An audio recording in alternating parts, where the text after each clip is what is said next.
Welcome to Manotick StringWorks.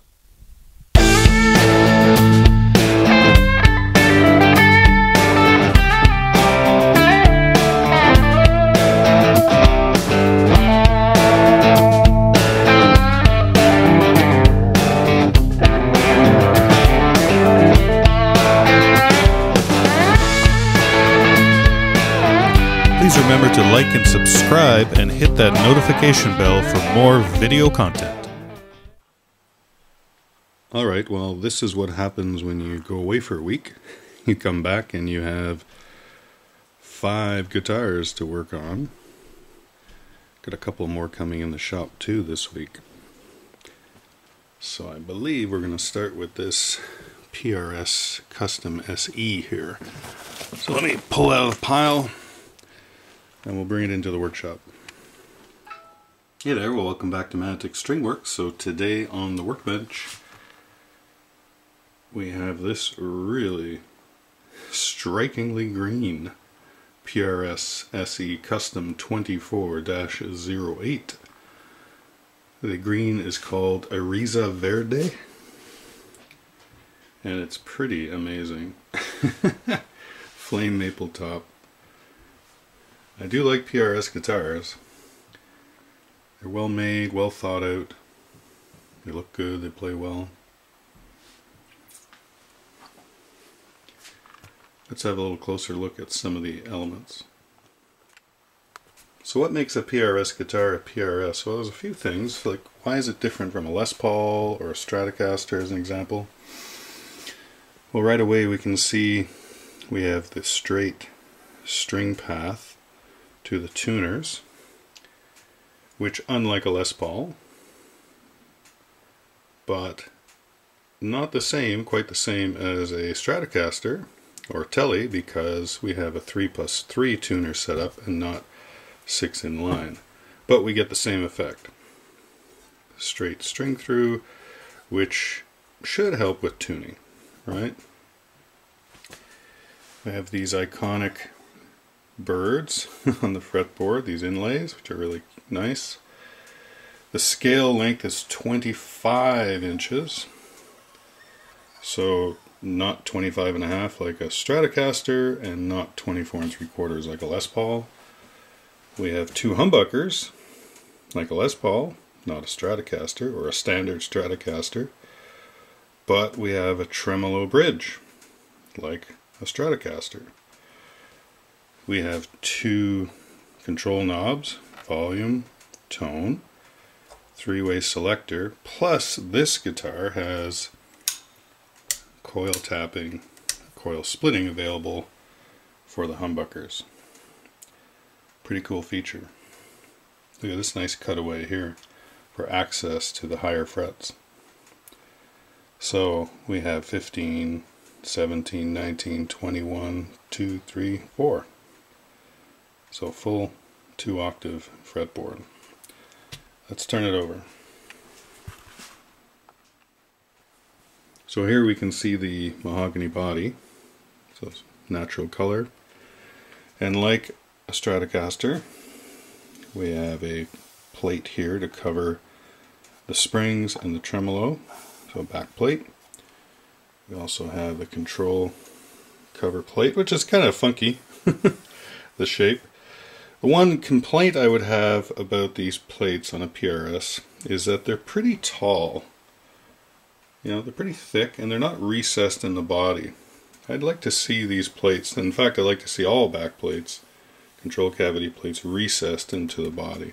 They do have a nice chamfer on them, but still, I'd like to see them recessed. Here we can see it's a set neck. So it's glued in place, so like a Les Paul, not like a Stratocaster. Maple neck. It looks like a multi-piece neck, yeah. There's 3 pieces here glued together, which is fine, it's good for strength. Come up to the headstock, and these are Goto locking tuners that previous owner has added onto this guitar. These were not standard, but they look good. I don't mind the white tuning peg. So those are the features of a PRS.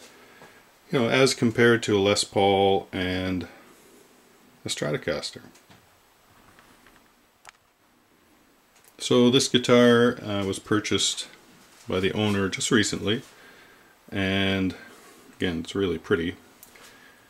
And it just needs a string change and a setup, check everything. I mean, I had a quick look at it, and it's set up very well the way it is.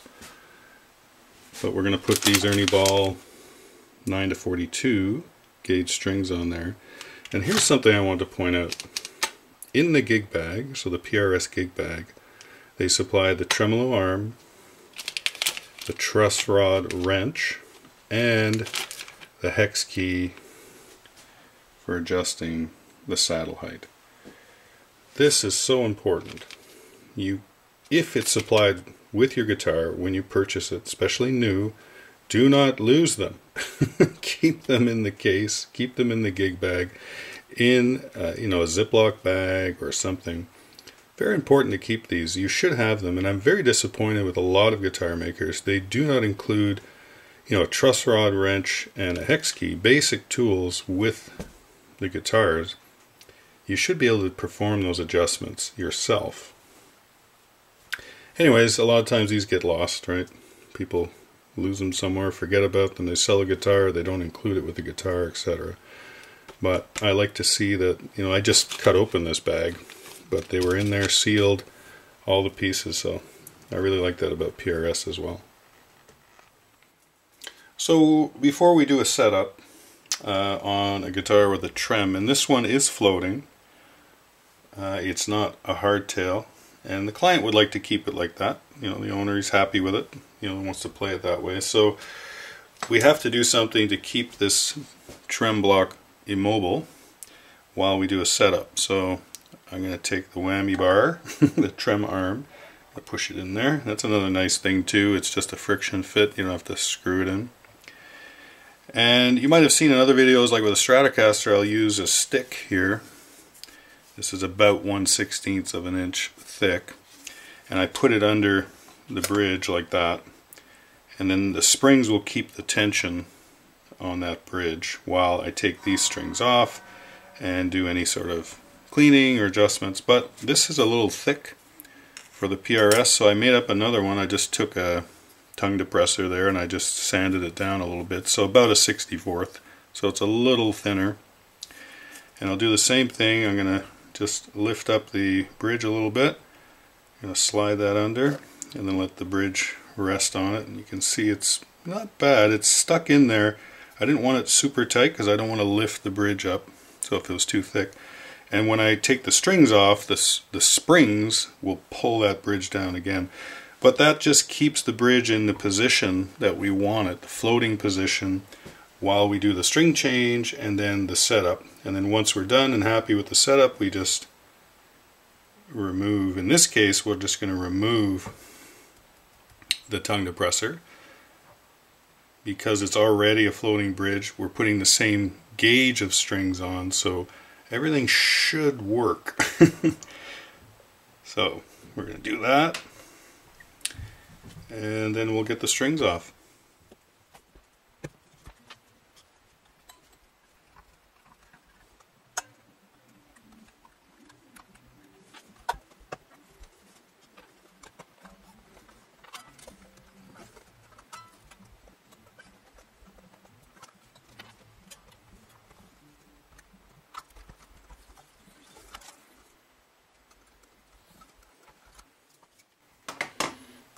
So you can see here that well, maybe you can't see, that my little stick is still where it should be because of the spring pressure. I'm going to cut these so that they're not dangling around. So I try to pull them out.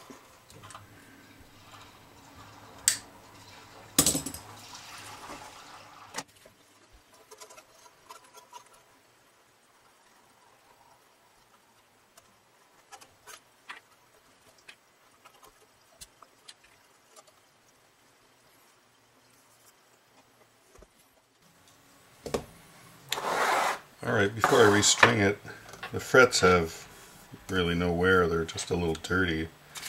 So So I don't need to be aggressive. So I'm going to use a 400 and then the 1000 fret eraser. And just go over the frets. Maybe 10-12 times like that on each fret.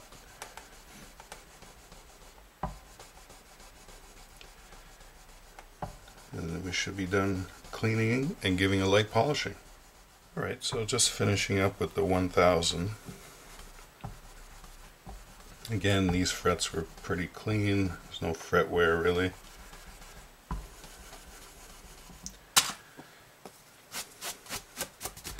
little brushing. Even with that, you can see in the light, looks a little better. And we'll condition the fretboard. I'm using Dunlop 65, Ultimate Lemon Oil. Lots of products out there. Again, I probably wouldn't do this every string change, but certainly once a season, right? So 3 or 4 times a year is probably a good way to think about it. Especially through the winter months, as it does dry things out. Put some on, let it sit for 20-30 seconds, and wipe off the excess. So just feeling the edge of the fingerboard here, really nice. No sharp fret ends, nothing sticking out. There's a rolled over edge as well, which is very comfortable to play. Really nice detail. Well, like I tell you every time, while you've got the strings off and you're doing your string change, you should check your tuners, make sure they're nice and tight, that the nuts, the washers, everything is locked down. So here's a 10mm Stumac wrench, a little thin one. Any wrench or ratchet will do. Yeah, see, it's loose. Winter time, wood shrinks, things get loose, so it's always a good idea. Again, you don't have to torque them down, just get them good and snug. And as the wood humidifies again through the spring and summer, it's going to tighten up. There we go. Always helps with tuning stability. Alright, so we're going to put these Ernie Ball 9-42s, or 9-42s on here already.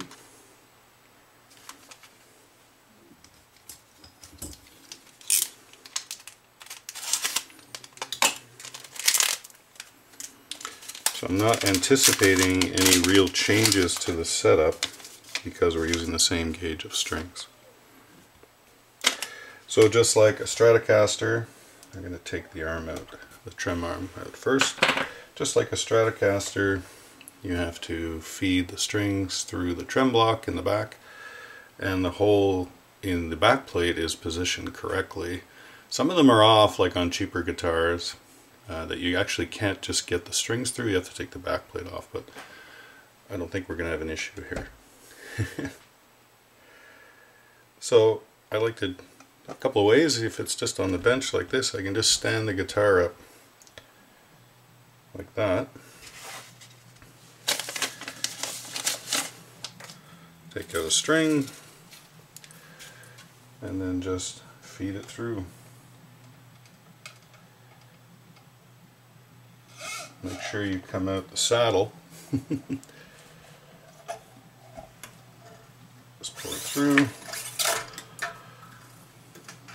and rinse and repeat for the other 5 strings. So it turns out on my bench, after I've put the strings through the back of the body, I just turn the guitar over and lay it on my bench, and just so happens that because of all my screwdrivers I have at the end, becomes sort of a natural string separator. You can see that.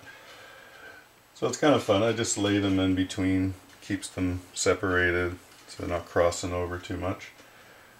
It's kind of funny the way that worked out on my workbench. Alright, let's get this strung up. Of course, the beauty, the practicality of having a locking tuner is not just to make it easy to string it up, right? If someone finds it difficult. But, you know, in the middle of a show and a gig, if you break a string, you just pull the string through, tighten it up, and away you go. So I'm going to pull that, make sure the string is tight, go back about, not even a centimeter, 1/4 inch maybe. Tighten it up. I like to bend the string up a little bit, and make sure you get some of that kink out of it before it starts to tighten around the post. There we go.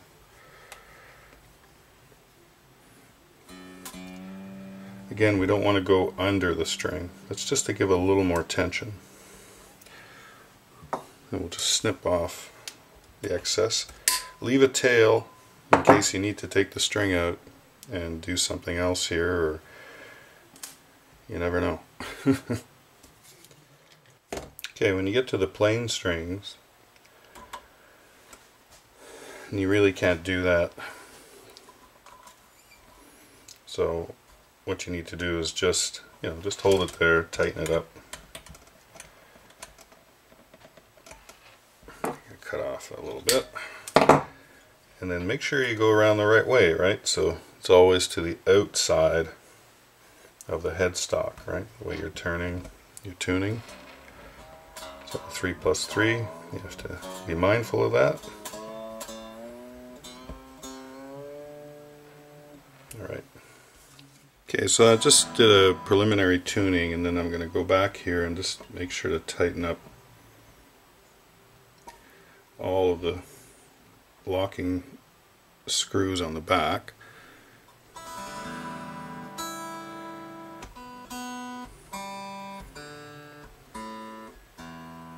Okay, that's good enough for an initial tuning.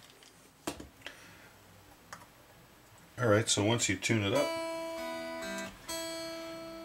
just give it a, make sure you're close. Now you stretch. So initially I just grab at the 12th fret, pull the strings, especially the wound ones. Those are the ones that really need to be stretched. Hold down at the 12th, you can pull either way like that. Whatever you like to do. You have to stretch the strings at least 2 or 3 times before you do a setup. And I like to let them sit even, you know, for a few hours, overnight. Then I come back and do the setup once I've restrung the guitar. Because you'll see that the strings will have detuned quite a bit. Yeah, so I'm really flat. Almost a full tone on the E string, semitone on the A, semitone on the D, the G not too bad, the B not too bad, and again the plain strings will not detune as much. Alright, so I want to see if Alright, so we've changed the strings. I still have the little spacer, and you can see it's just loose, just barely. So that means our pressure, our string tension I should say, should be the same as it was before. And I'm just going to, yeah, see, just releases a bit. If I push it back under, it's holding. So if you're using the same gauge of strings, when you restring a trem bridge like this, if you just put that popsicle stick under there, you should be able to come back to the original setup. Now I'm still going to do the setup with the popsicle stick spacer under there so that our bridge stays where we want it. But I'm going to let this sit for a few hours or overnight. I'm going to come back to it and then check the measurements. I'm thinking it's probably going to be the same as what it was before, but we'll see. Alright, so the guitar's been sitting here for a few hours. We're going to check it. I just tuned it up. And we'll check the neck relief. So it was around 10 thousandths before the string change, so there's my 10 thousandths gauge.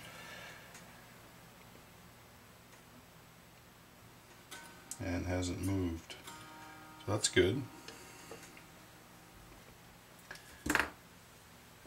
excuse me, and we want to see the string height at the 17th fret. That's how I like to measure it, about 4/64. So I'm just going to pass this underneath the string. A little bit of bounce.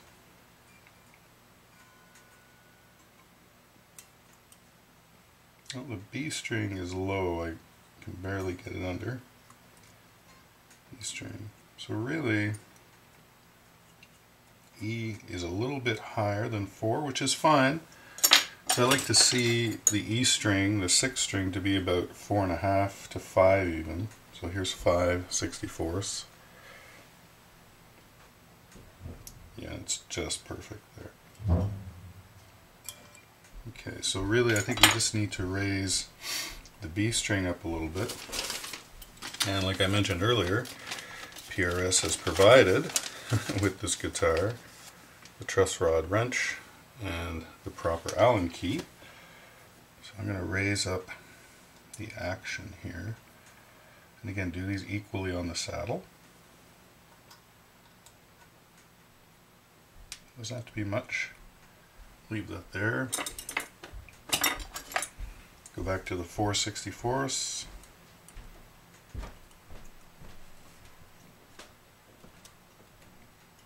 You can still hear it scraping, so I'm going to go up just a little bit more.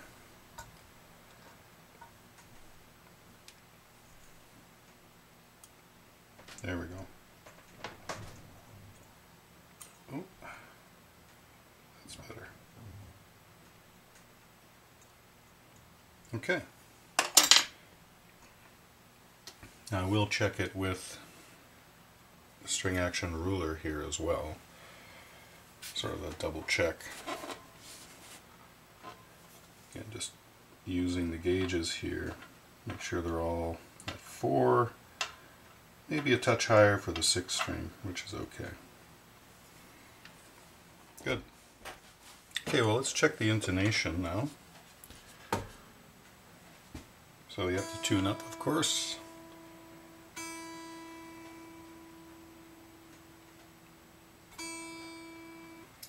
Do the harmonic and then the fretted note.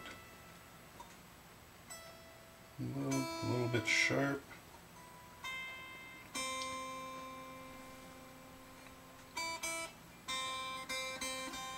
Well, we're not in tune there at all, eh? What happened there? There's the B string, harmonic. Tiniest bit flat. Again, these are new strings, so right, new strings will cause you fits for a little while. Ideally, you'd have the strings on the guitar for, you know, a week or so.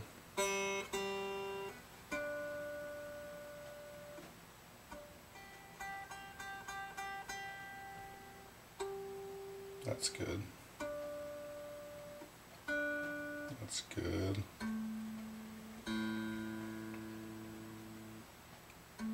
So intonation is really, you're trying to get it close, right? It's never going to be perfect. That looks pretty good. So once you do the intonation, of course, you can move the saddles back and forth, right, to adjust, but overall, I think really we're looking at the B string maybe. No, that was good. Yeah, I think, you know, I'm going to let this sit and I might check it one more time before giving it back to the owner, but overall it looks pretty good. Okay, well let's adjust the pickup height. So you do that by pressing down at the last fret, and I'll use my homemade gauge here. So on the bass side, I like to see 1/8 of an inch, and on the treble side 3/32. So that's pretty nice for the neck pickup. The bridge pickup, that's too close. We'll try the treble side, the first string. That could come up. That can go down. So we're going to raise the treble side on the neck a little bit.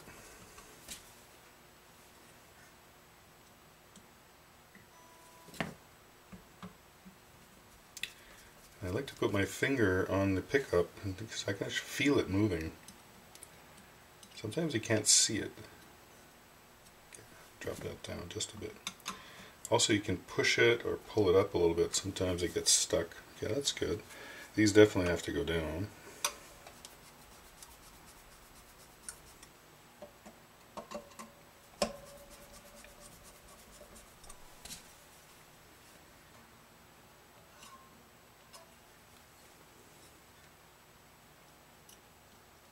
Okay, the treble side's good, but we need to bring this bass side down a bit.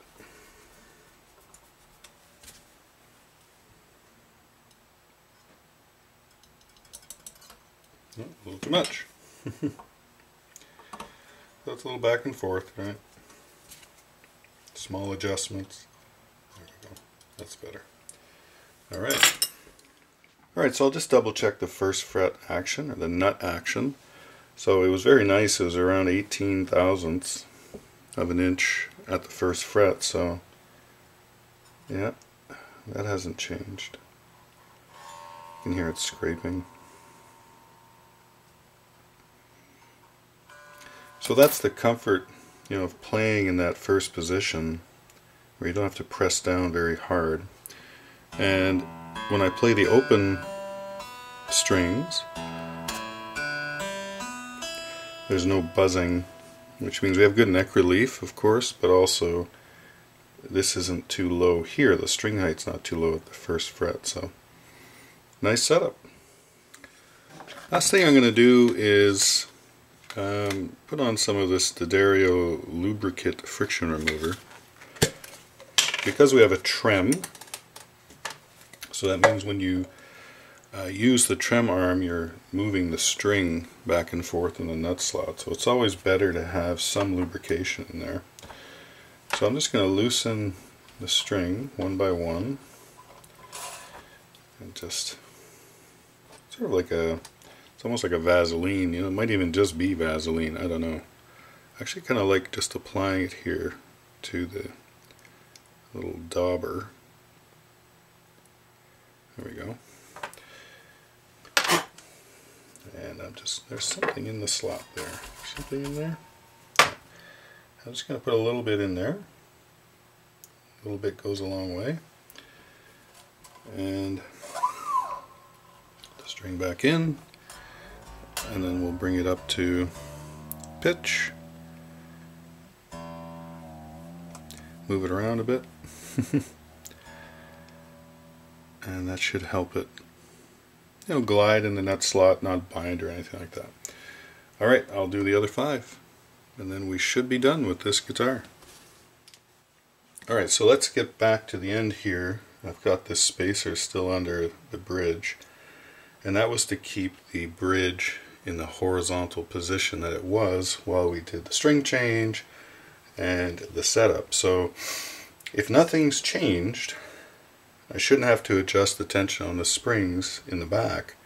We use the same gauge strings, you let it sit for a while, and if it's all, when I strum, I take this out, there's no change. So it means we're in tune still. We have good balance, so we can remove this. We can use the whammy in both directions, sharpen, or flatten. Nice.